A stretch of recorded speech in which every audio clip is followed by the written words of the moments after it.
17 giờ 30 phút ngày 7 tháng 5 năm 1954, lá cờ quyết chiến quyết thắng của Quân đội Nhân dân Việt Nam tung bay trên nóc hầm tượng De Gaulle, kết thúc thắng lợi chiến dịch Điện Biên Phủ 55 ngày đêm hào hùng oanh liệt. 72 năm đã trôi qua, chiến thắng Điện Biên Phủ vẫn mãi mãi là một mốc son chói lọi của lịch sử Việt Nam.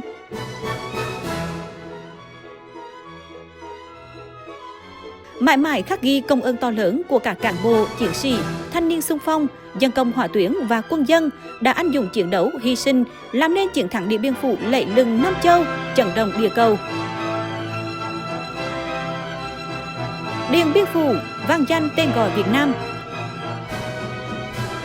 Kỷ niệm 72 năm ngày chiến thắng Điện Biên Phủ, ngày 7 tháng 5 năm 1954, ngày 7 tháng 5 năm 2026.